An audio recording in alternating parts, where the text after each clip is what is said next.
Hello दोस्तों, नमस्कार। स्वागत है आप सभी का आरोही स्टडी यूट्यूब चैनल पे। मैं आजाद यादव आज आप सभी के लिए लेके आया हूँ क्लास 6 से 10 तक के बच्चों के लिए VVI objective question Hindi grammar के। ठीक, इसमें हम लोग क्लास 6 से लेकर 10 तक के बच्चों के लिए ग्रामर के कुछ अलग अलग भाग से प्रश्न लेके आए हैं, जिसको देखने के बाद आप किसी भी प्रतियोगिता या फिर परीक्षा में इनसे प्रश्न छूटने वाले नहीं होंगे। आपके आगामी परीक्षा में जहां भी जो भी जैसे भी प्रश्न पूछे जाएंगे हिंदी ग्रामर के, यहाँ से सारे प्रश्न आपके बनेंगे। ठीक ना, तो चलिए शुरू किया जाए इस सेशन को। पहला प्रश्न है हमारा, इनमें से कौन गंगा का पर्यायवाची शब्द नहीं है? ध्यान दीजिएगा, यहाँ लिखा है कौन नहीं है, तो नहीं कौन है भाई? तो देव नदी है बाबू। ठीक, भागीरथी भी है, भागीरथी को भी बोल, भागीरथी गंगा और मंदाकिनी, ये तीनों गंगा के पर्यायवाची शब्द हैं। कौन नहीं है? तो अम्बुज। कौन नहीं है? अम्बुज। अम्बुज का अर्थ क्या होता है? तो जल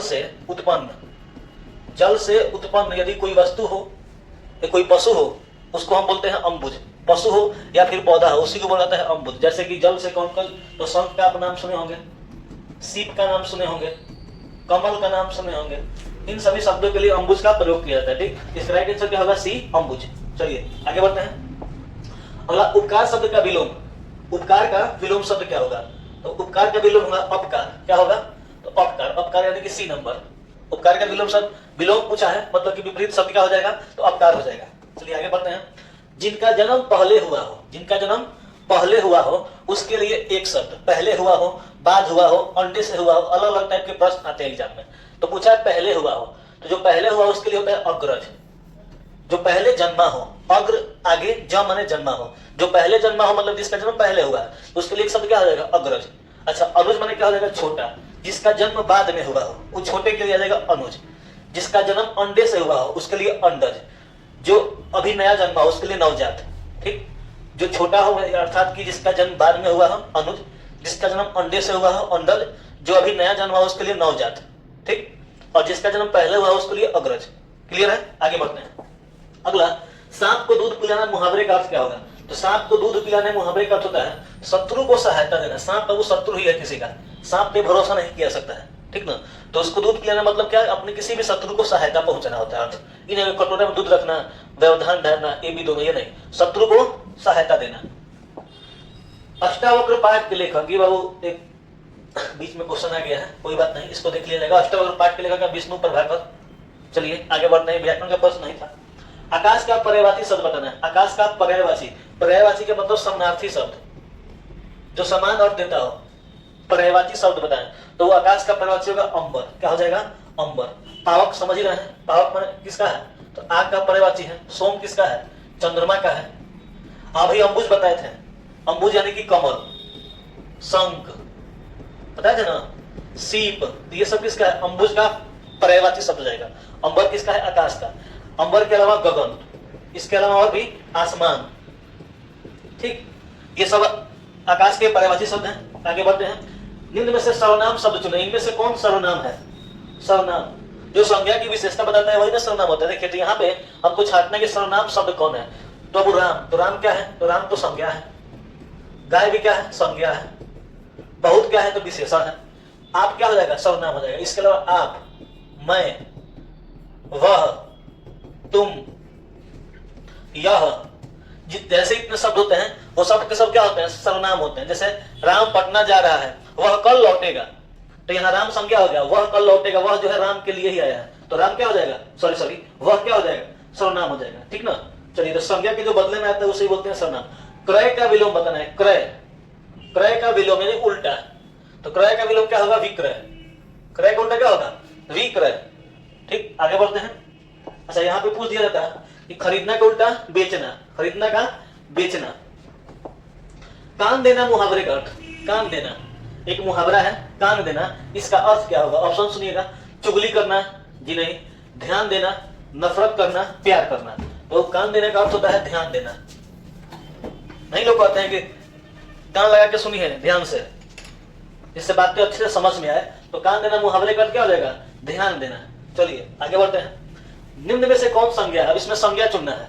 दो तीन और भी कुछ होगा, जैसे बाबू कि आप, अभी हम आपको बताए थे, आप आ जाए, मैं आ जाए, वह, तुम, वे लोग, यह, इसको ना हल। आप यहाँ पे सर्वनाम है। आप क्या है? तो आप सर्वनाम है। मैं क्या है? ये भी सर्वनाम है। ठीक ना, वह क्या है? तो ये भी सर्वनाम है।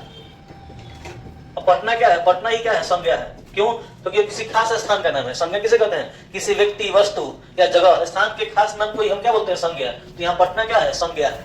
चलिए आगे बढ़ते हैं। आग बबूला होना मुहावरे का अर्थ बताना है।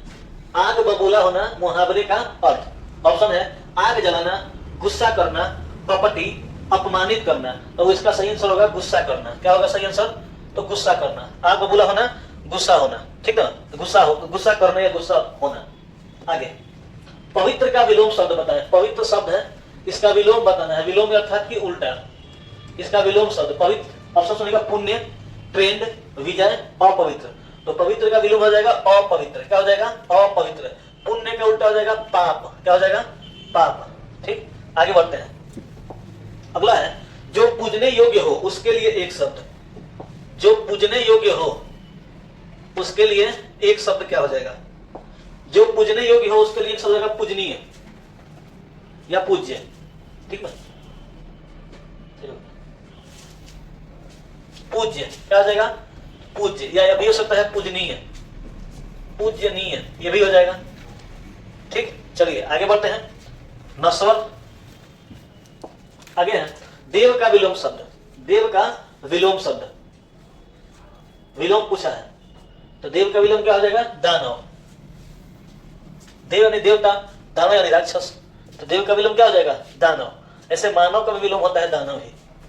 चलिए आगे बढ़ते हैं। आग में घी डालना मुहावरे का सही अर्थ बताइए। आग में घी डालना, तो आग में घी डालना मुहावरे का अर्थ होता है क्रोध को भड़का देना।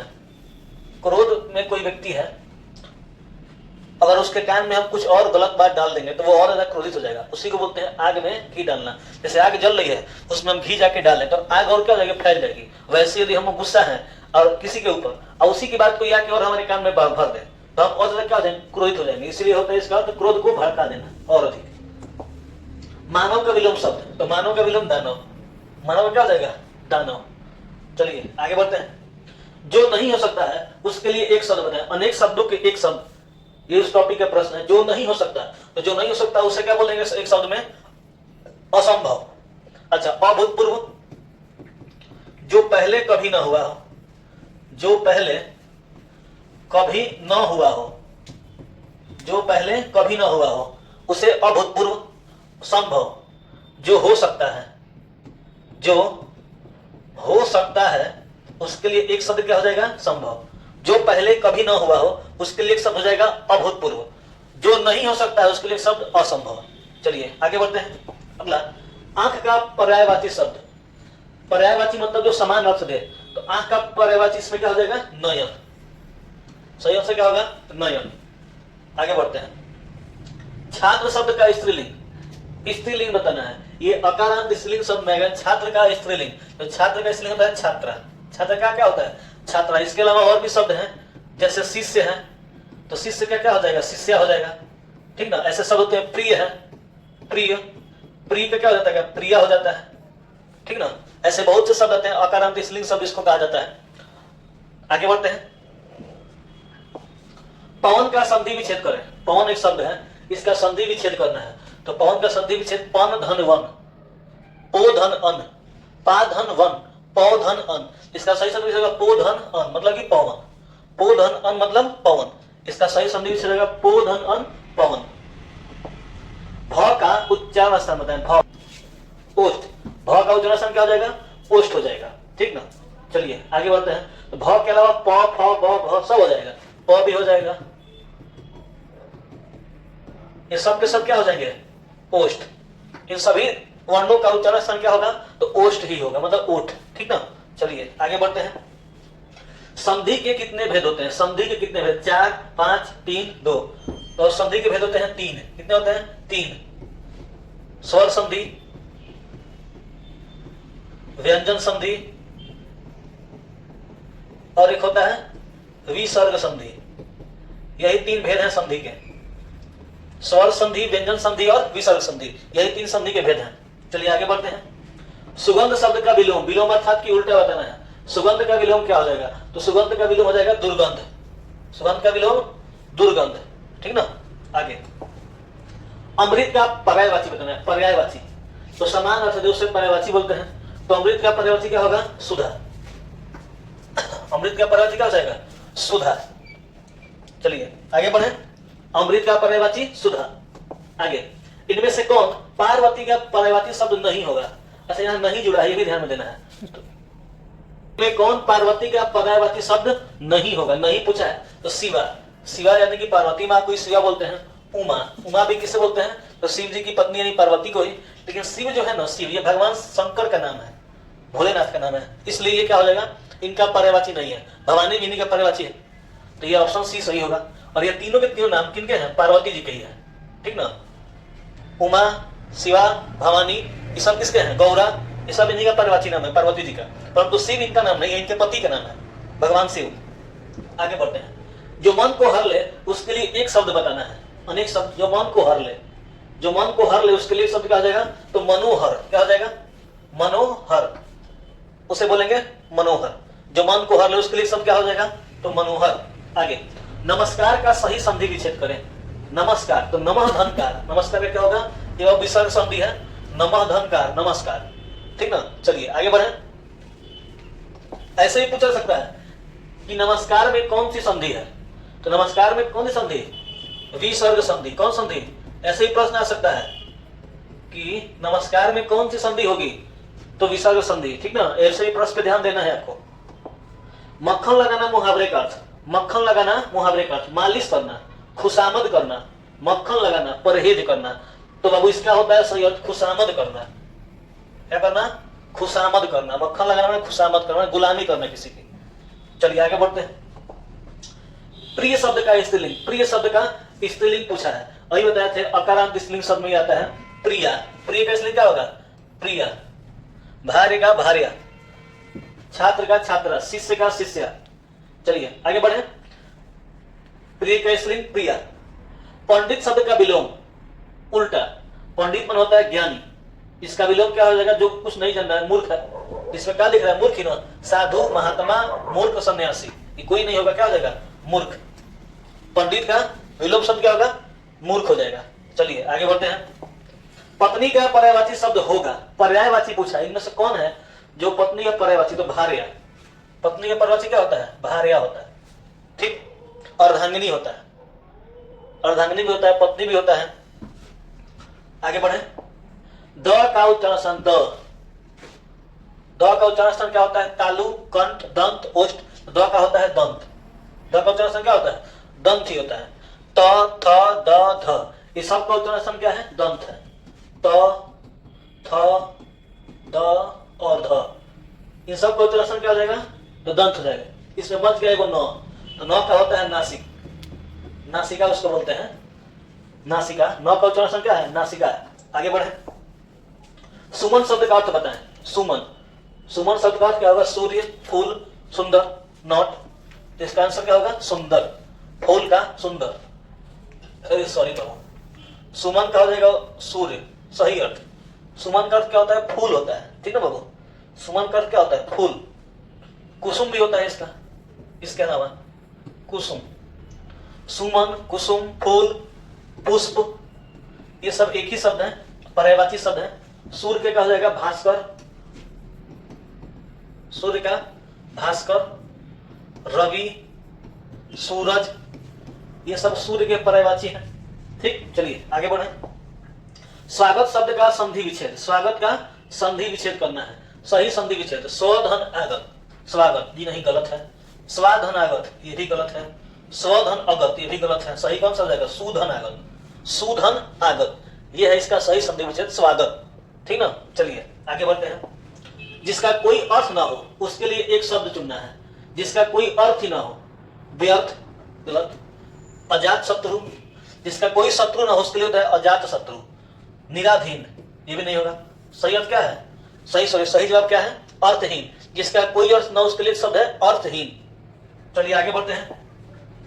अगला पार्वती शब्द का पर्यायवाची शब्द होगा। अब यहाँ जो पहले क्वेश्चन में आया था नहीं होगा, इसमें पूछा है कौन होगा, तो होगा कौन? तो उमा होगा। क्या होगा? उमा होगा। शिव, ये तो भगवान शिव का नाम है। शारदा, तो ये कहते हैं मां सरस्वती को। उमा के अलावा पार्वती है, उमा के अलावा गौरा, भवानी, ठीक ना, ये सब इन्हीं के नाम है। किनके? माँ पार्वती के। शारदा किनका नाम है? माँ सरस्वती का। सरस्वती, इसके अलावा वीणावादिनी इन्हीं को बोलते हैं, वीणावादिनी, ठीक ना। बहुत सारे इनके भी नाम है। आगे बढ़े। प्रशंसा शब्द का विलोम शब्द है, विलोम पूछने उल्टा, प्रशंसा का विलोम शब्द क्या होगा? तो प्रशंसा का विलोम बड़ाई, उल्टा पूछा है तो बड़ाई माने प्रशंसा, निंदा, सराहना, गुणवान। इसका सही सही आंसर निंदा, प्रशंसा का विलोम निंदा। आगे बढ़े। घाट घाट का पानी पीना मुहावरे का अर्थ बताएं। घाट घाट का पानी पीना, गंगा के घाट पर पानी पीना, जी नहीं, गलत जवाब। बहुत अनुभवी होना, नदी के घाट पर बैठ जाना, गलत। धोखा देना, ये भी गलत। सही क्या होगा? तो बहुत अनुभवी होना। घाट घाट का पानी पीना माने क्या? बहुत अनुभवी होना, जो बहुत जगह गया होगा, घुमा होगा, उसी को अनुभव होगा। तो घाट घाट का पानी पीना, हम बहुत घाटे घाट पानी पी ले बनी, हम बहुत लोग ऐसा सुने होंगे आप कहते हुए। परीक्षा का संधि विच्छेद, परीक्षा, परीक्षा का संधि विच्छेद बहुत बार एग्जाम में पूछता है। तो परीक्षा का सही संधि विच्छेद रहेगा परिधन इच्छा, ये वाला।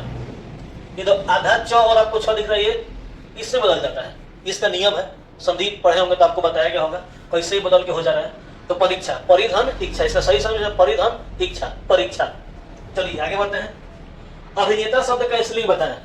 अभिनेता एक शब्द है और इसका क्या बताना है हमको? स्त्रीलिंग बताना है। तो अभिनेता का स्त्रीलिंग होता है अभिनय, अभिनेत्री, अभिनव, अभिनीत। तो इसका सही आंसर होगा अभिनेत्री, अभिनेत्री। अभिनेता का स्त्रीलिंग। ई का उच्चारण स्थान, ई का उच्चारण स्थान होता है तालु। क्या होता है बाबू? तालु होता है। कंठ किसका होता है? तो क का होता है, क, ख, ग, घ। कंठ। दंत का त, थ, द, ध। ये सब कहां से आते हैं? दंत से। ओष्ठ से प, फ, ब और भ। ये सब कहां से आते हैं? ओठ से आते हैं। इसके अलावा ओ भी आता है, ओ, औ, उ, बड़ा ओ, ये सब ओष्ठ से, ठीक ना। ये अलग अलग वर्णों का उच्चारण स्थान है। ई कहां से आएगा? तालु से। छोटी बड़ी दोनों तालु से, छोटकी भी लिख दिया जाए। ये कहां से? तालु से। आगे बढ़े। मनोहर शब्द का संधि विच्छेद, मनोहर का संधि विच्छेद मनोधन हर, गलत। मनोधर हर, ये भी गलत, ये भी गलत। सही होगा मनोधन हर, मनोहर। और ये बाबू कौन सा संधि है? तो विसर्ग संधि। कौन सा संधि है ये? तो विसर्ग संधि है। तो ये भी आपको ध्यान में रखना है, ठीक ना। पूछ दे कि मनोहर शब्द में कौन सा संधि विच्छेद है? तो विसर्ग संधि है। इसका संधि विच्छेद करें तो मनोधन हर, मनोहर, मनोधन हर, मनोहर। चलिए आगे। सिर उठाना मुहावरे का अर्थ बताएं। सिर उठाना, सिर उठाना मुहावरे का अर्थ सिर के ऊपर उठाना, गलत है जी। जगाना, ये भी गलत। विरोध से खड़ा होना, सही। सिर उठाकर देखना, गलत। सही जवाब क्या होगा? तो विरोध से खड़ा होना, किसी के विरोध में आप खड़ा है तो उसी को बोलते हैं सिर उठाना, ठीक ना। चलिए आगे बात करते हैं अगले प्रश्न की। इनमें से कौन पत्नी का पर्यायवाची शब्द नहीं है? ध्यान दीजिएगा, कौन नहीं है। चलिए बाबू, तो यहां देखिए, भार्या, भार्या का मतलब पत्नी है। प्रियतमा, प्रिय, ये सब पत्नी का पर्यायवाची है। पर जो आर्य देख रहे हैं ना, आर्य, यहाँ से बहुत साल पहले राजाओं के लिए शब्द भी इस्तेमाल होता था, आर्य, ठीक ना। तो ये पत्नी का पर्यायवाची शब्द नहीं है, बाकी तीनों पत्नी के पर्यायवाची है। आगे बढ़ते हैं। जले पर नमक छिड़कना मुहावरे का अर्थ। जले पर नमक छिड़कना, जल जाना। जले पर मरहम लगाना, हर क्षण कष्ट देना, गलत। दुख में और दुख देना, कहीं किसी का जल गया है और ऊपर नमक छिड़केंगे तो पहले जला है तो दुख है, आप नमक डाल दे तो और दुख आपका बढ़ गया। इसका सही अर्थ होगा दुख में और अधिक दुख देना। जले पर नमक छिड़कना, यदि किसी के यहाँ दुख पड़ा है और मेरे आप और दुख का बात लेकर चल जाए। आगे। सरस्वती शब्द का पर्यायवाची है कौन? इसमें सरस्वती शब्द का पर्यायवाची है तो वो देखिए, इसमें चंचला, रजनी, शारदा, सूत। इसका है शारदा, मां शारदा। सरस्वती का सही पर्यायवाची शारदा। इसके अलावा वीणावादी भी है। चंचला मां लक्ष्मी को कहते हैं। लक्ष्मी का पर्यायवाची पूछता तो होता था चंचला, ठीक ना। यहाँ सरस्वती का पूछा, सरस्वती का होगा शारदा। चलिए आगे बढ़ते हैं। अगला प्रश्न है हमारा, पंडित शब्द का स्त्रीलिंग बताना है। विलोम नहीं है, स्त्रीलिंग है। स्त्रीलिंग ध्यान देंगे शब्द के ऊपर। पंडिताई, पंडिताइन, पांडित्य या पांडव, जी नहीं, ये सब गलत है। एक सही है, बी नंबर के। पंडिताइन सही अर्थ क्या होगा इसका? सही आंसर पंडिताइन। पंडित शब्द का स्त्रीलिंग क्या हो जाएगा? पंडिताइन। देखिए सर, जो देखने योग्य हो उसके लिए एक शब्द क्या होगा? जो देखने हो योग्य हो उसके लिए एक शब्द, जो देखने योग्य हो वो दर्शनीय, क्या हो जाएगा? दर्शनीय। देखने योग्य के लिए दर्शनीय, सी नंबर ऑप्शन सही है इसका। आगे बढ़ते हैं अगले प्रश्न की ओर। सृष्टि शब्द का विलोम, सृष्टि, सृष्टि का विलोम हो जाएगा विनाश, रचना, वृत्ति, विनष्टि। तो सृष्टि का विलोम हो जाएगा विनाश। क्या हो जाएगा? वीनस। ऐसे ही हमारे 50 क्वेश्चन आपके ऑब्जेक्टिव खत्म होते हैं VVI। अगले सेशन में हम लोग फिर एक और अगले इसके 50 क्वेश्चन का पार्ट लेके आएंगे। मिलते हैं अगले वीडियो में, तब तक के लिए धन्यवाद। आशा है कि वीडियो सबको पसंद आया होगा। वीडियो को लाइक करेंगे, चैनल को सब्सक्राइब करेंगे। धन्यवाद, नमस्कार।